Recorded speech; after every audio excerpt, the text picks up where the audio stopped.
la bienvenida a Mauricio Meshulam, nuestro experto en materia internacional. Mauricio, muy buenas noches. Buenas noches, Leo.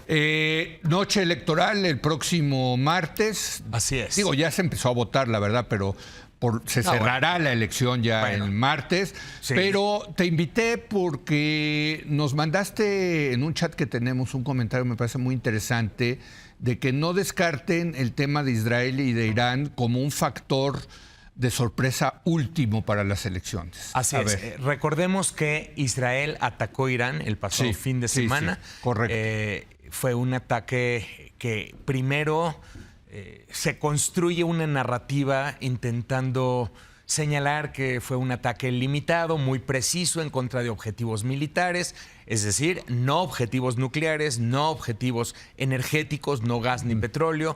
Y entonces, en teoría, la Casa Blanca dice, bueno, ya este fue un ataque limitado y aquí debe terminar la ronda entre Israel e Irán.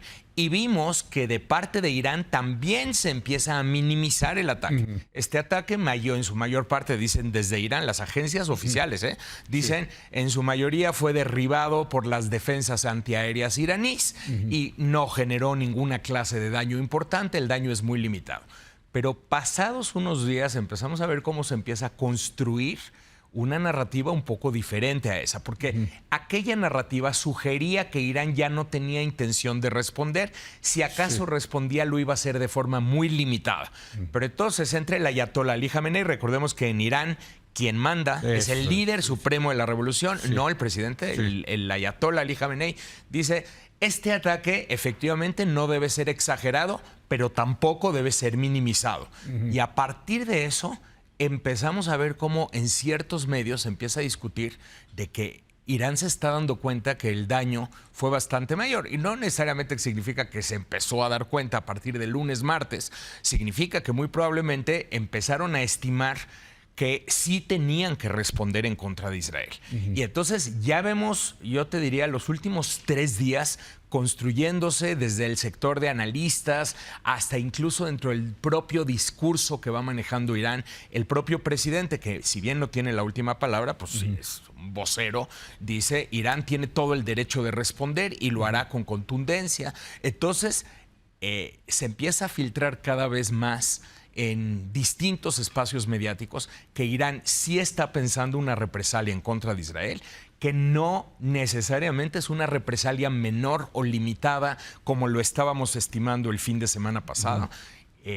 Posiblemente la agencia de noticias Axios reporta precisamente el día de hoy que será un ataque desde territorio iraquí, no iraní, pero no necesariamente limitado. Y la razón para utilizar Irak es porque Irak está más cerca de territorio israelí y que se va a mandar un número muy importante de drones y otra vez misiles balísticos. Y que además esto será previo a las elecciones de Estados Unidos. Esto reportan al menos los medios. Aquí lo que pasa es que hay muchos factores. Si Irán efectivamente responde de manera otra vez importante en contra de Israel, genera daños que sean estimados como importantes, Israel ya advirtió que ahora sí no se esperará. La última vez Israel se esperó varias semanas para lanzar su represalia. Entonces, tú imagínate un escenario en donde Irán efectivamente ataca a Israel desde territorio iraquí o desde territorio iraní, pero lo hace de una forma contundente, de una forma importante, y entonces Israel dice, entonces respondemos ya de manera inmediata. Estamos preparados para ese escenario y todo esto, tanto el ataque en contra de Israel como la respuesta por parte de Israel, sucede antes de las elecciones en Estados Unidos.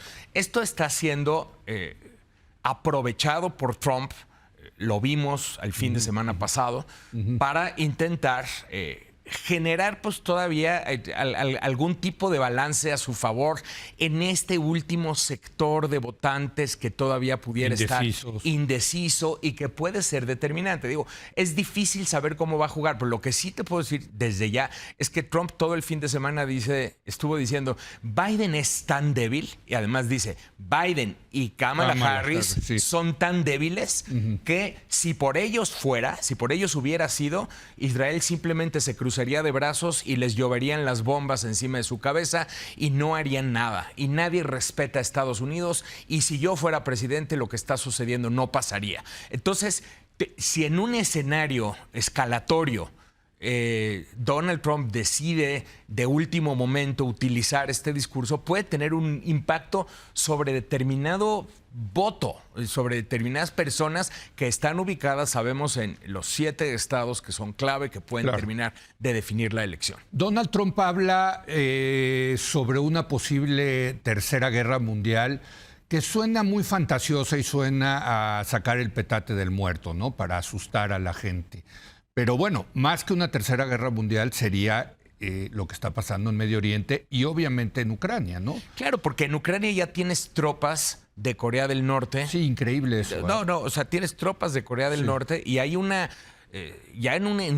clara internacionalización del conflicto. Entonces ahora lo que sucede con Medio Oriente es que más allá de la guerra entre Israel y distintos actores no estatales como Hamas o Hezbollah, ahora ya estamos en la víspera posible de escalamiento entre 2 estados-nación, combatiendo entre ellos, pero ya no en términos de tit for tat, o sea, en términos de golpe por golpe, sino ya en términos de una dinámica escalatoria mucho más recurrente, porque eso sí queda claro. Si Irán ataca a Israel desde territorio, el que sea, Israel va a responder también con mucha fuerza y lo amenazó de esta forma.